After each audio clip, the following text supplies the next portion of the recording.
pidato yang berpengaruh itu bukan judul yang tepat, Mbak. Kenapa? Karena buat apa kita pidato kalau nggak buat mempengaruhi?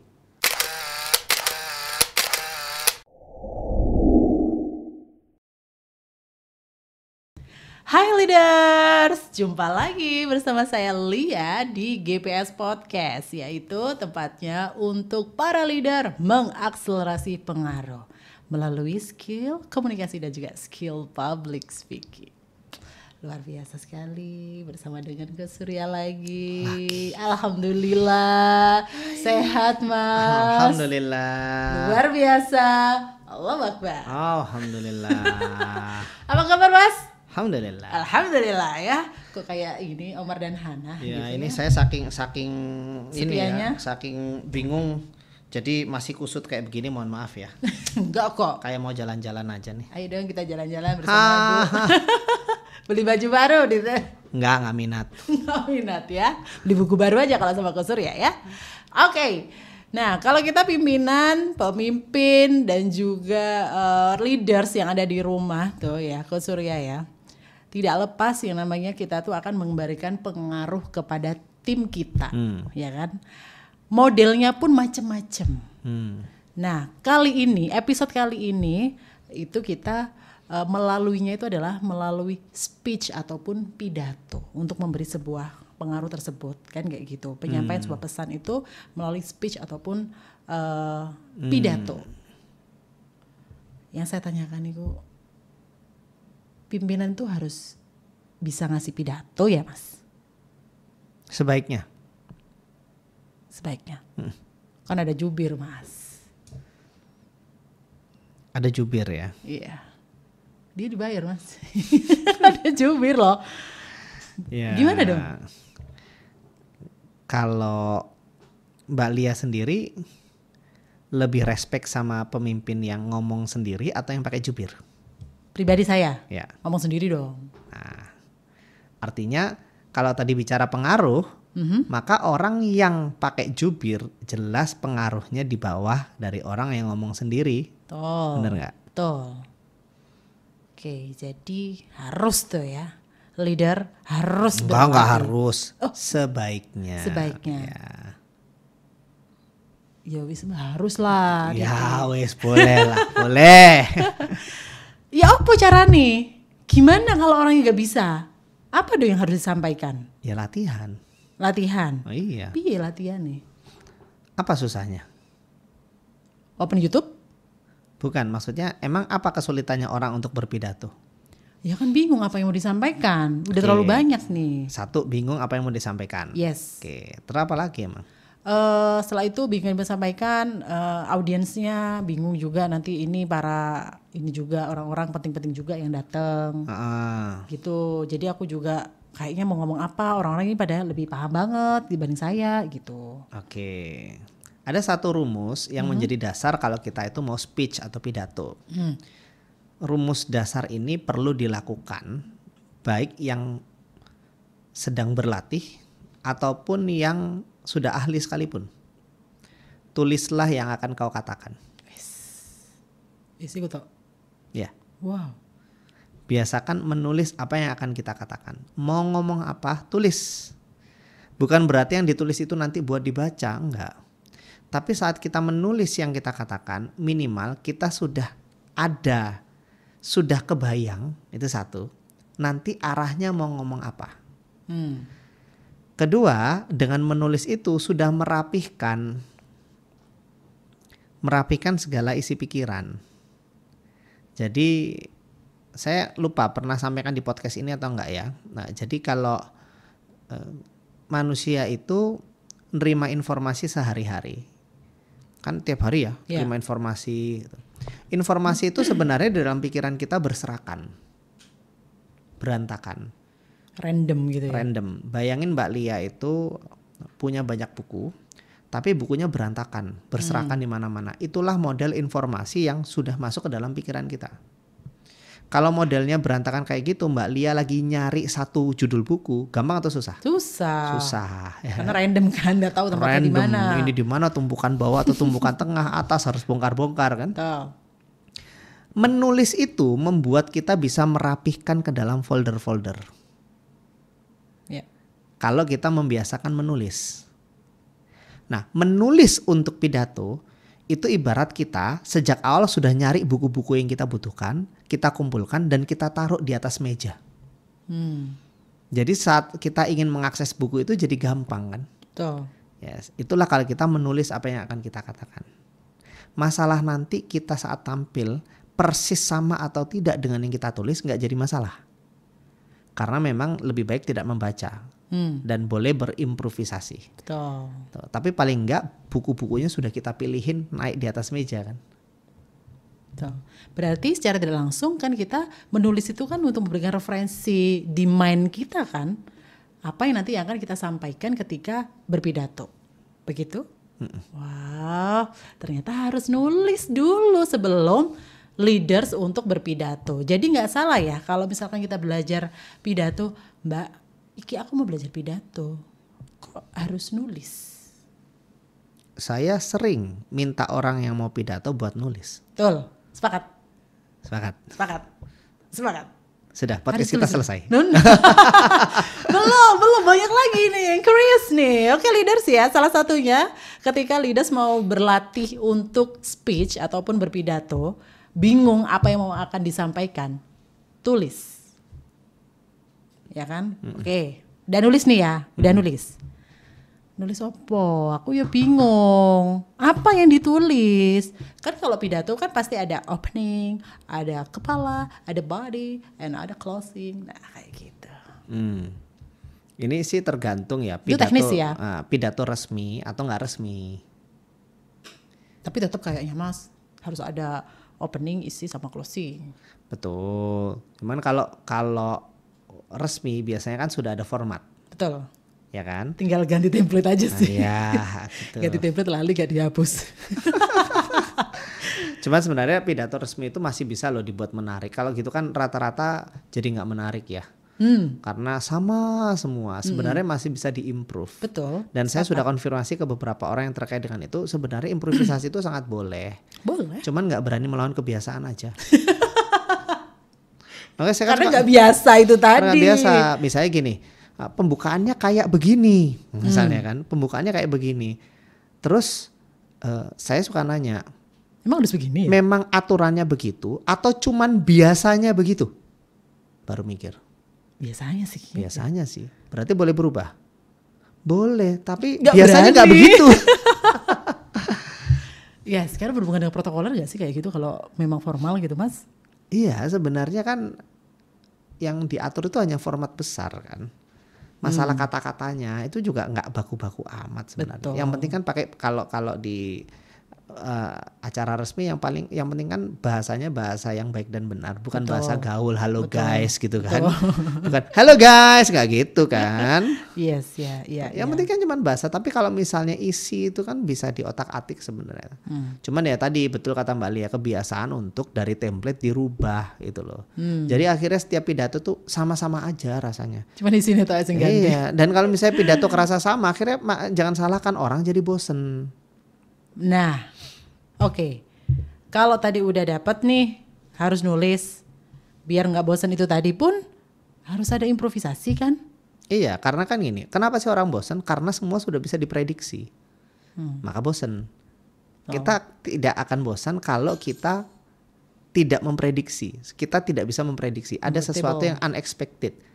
Wah, dia menyampaikan ini ya, bisa ya nyambung ke situ ya, unexpected kan, tidak dikira. Nah itu yang akan membuat jadi menarik. Tapi itu kan juga butuh skill dong, ditulis juga ya kayak gitu. Iya betul. Makanya sekarang gini, ini salah satu panggung pidato ya, stand up comedy. Oh iya. Itu pidato kan? Oh iya kan? Iya. Para komika itu sebelum tampil kayak gitu semua nulis materi. Itu ada skripnya. Dan nulisnya itu nggak sekali nulis loh. Nulis sekali terus gak mikir, nggak lucu kayaknya, dia latih, dia coret lagi. Jadi waktu di panggung aja tuh bikin ketawa ketiwi senyum. Pas nulis materi itu stres juga mereka. Iya. Ya kan? Tapi itu adalah effort yang worth it. Iya. Effort yang berharga supaya pas tampil itu maksimal. Betul. Karena stand up comedy itu juga bagian dari komunikasi kan? Iya, mengkomunikasikan pesan dengan caranya mereka. Betul. Tuh. Entertain communication loh itu Yes. termasuk. Entertain communication. Yes. Iya dong, di bidang entertain ya kan. Oke ya, tim leaders yang di rumah sudah kayaknya udah ada beberapa yang ditangkap nih. Selain memang harus ditulis ya kan, boleh loh diimprovisasi ketika hasil tulisan itu ya. Dan yang jelas pasti ada opening, ada isi dan ada closing itu boleh ya di rumah. Boleh. Kita sebenarnya tetap opening, isi closing. Cuman isi openingnya itu tidak harus urutan bahwa kadang-kadang kan misalnya, mohon maaf nih ya, di beberapa pidato itu pokoknya opening itu Greeting, pastilah selalu ya. greetingnya pun sama pula. Lah ya iyalah, greeting gak sama gimana dong coach? Ya assalamualaikum, selamat pagi, Om Swastiastu, Namo Buddhaya, salam kebajikan. Gitu. Itu harus gitu atau kebiasaannya begitu? Iya boleh juga sih nggak kayak gitu. Nah iya kan? Emang gimana? Kalau versinya coach Surya gimana? Greetingnya? Sebenarnya greeting itu cukup dengan 2. Gimana? Antara selamat pagi atau selamat siang atau selamat malam. Atau assalamualaikum, selesai.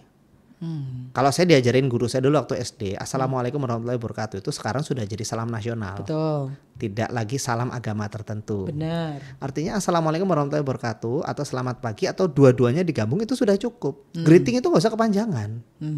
Kalau menurut saya ya. Tuh, apalagi kalau misalnya yang pidato 3 orang semua sama. Apa bedanya? Itu lama-lama itu yang tadi Mbak Lia sebut itu ya, itu udah nancep ya wes ngerti. Gitu kan? Oke. Ya wes, berarti Terus ada lagi nih misalnya. Habis greeting itu apa? apalagi biasanya? Ada yang menggunakannya itu gini. Kalau yang versi ini ki ada kasih yel-yel. Oh ya, itu masih oke lah. Oke.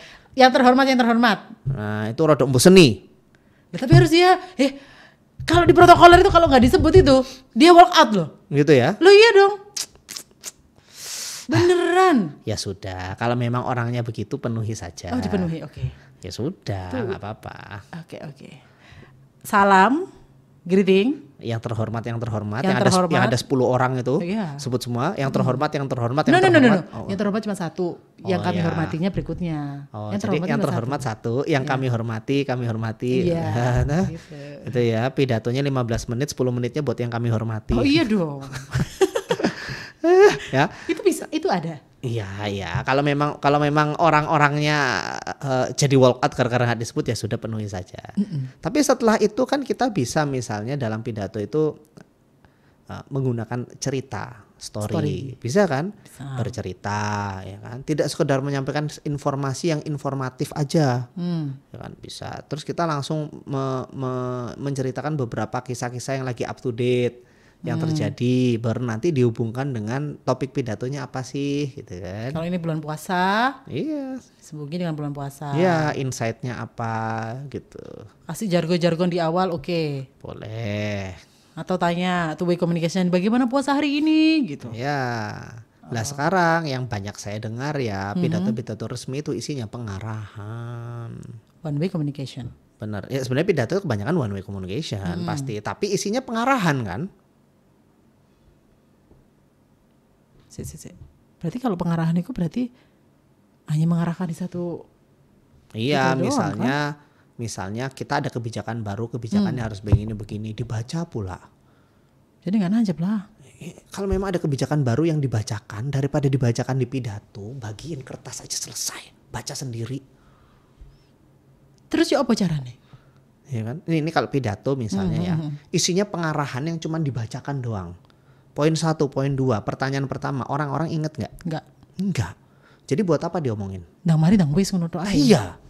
Kalau memang seperti itu, ya mending dibagikan kertas aja, selesai kan? Suruh baca sendiri. Terus ben gak ngono ya apa? Isinya itu ben gak pengarahan ya apa? Biar nggak pengarahan. Nah, isi pidato itu kita bisa supaya tidak sekedar pengarahan aja isinya. 2. Oh, ada 2. 2 nih ya, yang saya sarankan.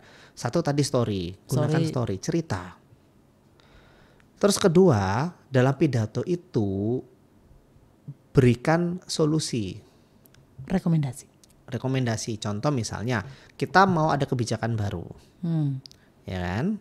Daripada kita membacakan semua arahan satu persatu, mending kita bahas apa sih kesulitan-kesulitan Anda semua kalau nanti arahan itu diterapkan. Saya yakin kalau kebijakan baru yang di tangan Anda boleh baca ya itu. Nah, Anda baca ya. Nah, pasti ada yang berpikir bahwa waduh ini susah nih nerapinnya. Karena kan kita punya kebiasaan gini. Maka dari itu, dari kami akan berkomitmen kepada rekan-rekan. Nanti kalau ada kesulitan-kesulitan kami sudah sediakan. Misalnya tempat untuk berkonsultasi. Itu kan jadi lebih menarik daripada arahannya satu-satu dibacakan. Ya wis ngerti. Ya ngerti aku gitu ya orang-orang. Jadi pidatonya jadi bernilai solusi dan akhirnya ngasih rekomendasi apa. Boleh juga dikasih cerita-cerita misalnya bagaimana kenapa sih kok ada aturan itu yang Anda kenapa sih kok aturan yang di tangan Anda yang sudah dibagikan itu diberlakukan. Nah ceritanya gini loh teman-teman. Jadi kemarin tuh saya sudah berkunjung ke sebuah perusahaan ya di Belanda. Perusahaan itu begini dan begini. Oh kan ceritanya menarik kan. Akhirnya jadi cerita tentang perusahaan itu dalam pidatonya. Dan cerita itu bisa jadi motivasi. Kenapa sih kok aturan baru itu diterapkan? Kita itu bisa loh kayak mereka. Cuman kita selama ini gak pernah kebayang aja kayak mereka itu gimana. Kita itu udah merasa yang paling bagus. Begitu saya datang ke mereka, saya langsung merasa, aduh di atas langit masih ada langit. Saya pengen ngajak teman-teman, kita bisa maju bersama. Kan asik loh. Iya. Akhirnya ngasih motivasi nih orang-orang untuk melakukan ini sesuai arahan ini. Betul. Arahannya sendiri wocon dewe. Atau nanti juga pasti akan ada kok di apa mungkin ada posternya di mana gitu. Ini biasanya di apa namanya layar. Boleh ya kan. Nah berarti judulnya pidato yang berpengaruh gitu gak sih? Oh iya. Loh sebenarnya gini, pidato yang berpengaruh itu bukan judul yang tepat Mbak. Kenapa? Karena buat apa kita pidato kalau nggak buat mempengaruhi? Ya pokoknya lah sesuai sambutan gitu doang. Lah nggak ada gunanya pidato jadi. Nggak ada gunanya ya kan? Iya, pidato itu ada untuk mempengaruhi, menggerakkan orang. Not only to inform. Oh, kalau inform aja, baca aja selesai. Ngapain harus disampaikan di pidato? Tuh. Gitu loh. Sepakat. Jadi kalau misalnya ada di antara teman-teman mungkin yang nonton video ini dan merasa pidato itu hanya sekedar to inform, sayang. Pidato itu masih punya potensi yang sangat besar. Betul. Apalagi ya, nah, di era yang serba digital sekarang, di mana orang gampang menerima informasi dari YouTube, dari Google dan sebagainya, sebenarnya tidak menghilangkan pidato. Pidato itu justru menjadi barang langka yang berharga. Artinya mereka kan sudah terbiasa nonton di layar. Begitu mereka nonton pidato satu orang, itu akan menjadi sesuatu yang berbeda. Dan kalau mereka bisa deliver dengan baik, akan luar biasa efeknya. Keren. Itu dia ya teman-teman ya. Jadi not only to inform ketika pidato, tapi harus persuade, harus mempengaruhi sesuatu hal apa yang pesan yang Anda sampaikan. Nah terus pidato itu yang baik itu durasinya berapa lama kakak? Ayo. Pidato yang baik durasinya berapa lama? Ngaruh gak sih timing gitu?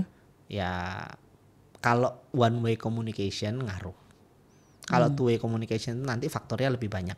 Tapi kalau one way communication memang kalau ini hanya by experience ya. Saya nggak nemu teorinya terus terang. Apalagi di zaman sekarang di era digital kan span of fokusnya orang makin pendek ya. Pidato itu akan efektif nggak lebih dari 15 menit lah. Sesuai dengan ini ya fokusnya kita ini kan nggak lebih dari itu juga. Bahkan sebenarnya kalau bicara fokus untuk penyampaian satu arah sekarang itu nggak lebih dari 10 menit. Itu. Belum ada noise yang lain. Iya itu. Jadi kalau ada pidato 1 jam itu, waduh. Atau setengah jam aja pidato setengah jam. Tapi kali beda kali ya yang nyampein. Kalau Kusuri yang nyampein kayak beda kayaknya. Ya. Kan pesannya daging semua gitu deh. Jangan ngomong daging dong, lapar. Lapar jadi. Lagi puasa. Oke, jadi memang nggak ada ketentuan khusus durasi yang ideal untuk speech. Tapi yang jelas pesan yang disampaikan itu harus ngena kepada audiens. Yang jelas kayak gitu, ya nggak sih mas? Berpengaruh. Dan juga berpengaruh juga. Oke, gimana nih leaders? Sudah mau belajar nggak tentang speech? Dan saya berharap setelah lihat podcast ini, jangan ada lagi yang minta tolong bikinkan skrip untuk pidato. Boleh nggak sih?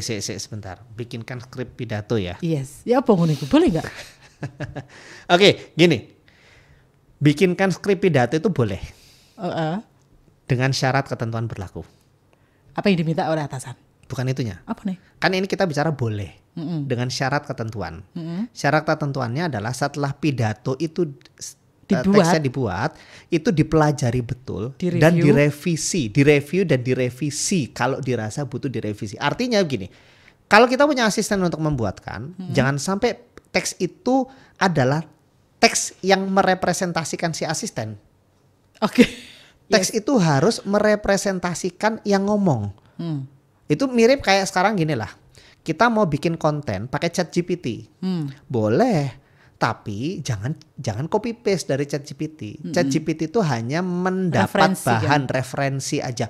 Oh iya, kebayang arahnya mau ngomong ke arah sana. Habis itu kita review, kita revisi pakai otak kita sendiri. Bahkan dengan adanya ChatGPT nggak tahu nanti kalau sudah canggih pembuat teks pidato masih laku nggak ya? Karena ChatGPT bisa bikin teks pidato. Betul. Dan hasilnya bagus. Wow. Lumayan bagus. Waduh. Nah gitu ya. Tapi ya begitu. Yang nggak boleh terjadi adalah dibikinkan teks pidato, nggak ngerti apa-apa, langsung bawa teks, dibaca sebentar, lalu sampai di panggung dia nggak ngerti apa-apa, nggak bisa melakukan apa-apa selain hanya membaca, karena dia juga nggak ngerti isinya. Nah itu yang nggak boleh. Nggak boleh ya? Nggak boleh. Oke. Thank you kalau begitu, Coach Surya. Oke. Leaders, episode kali ini luar biasa, banyak sekali yang didapat ya kan. Salah satunya itu adalah ketika kita mau berlatih untuk speech, memang yang jelas memang harus ditulis. Dan andaikan ada orang yang menuliskan juga harus yang benar-benar harus revisi dan review sesuai dengan representasi dari pimpinan itu sendiri. Kalau gitu, terima kasih Coach Surya udah datang di podcast ini. Mudah-mudahan besok kita berjumpa lagi ya. Jadi saya pulang nih sekarang ya? Enggak, ada lagi satu lagi ya. Oh gitu? Iya, sampai jumpa lagi. Bye leader.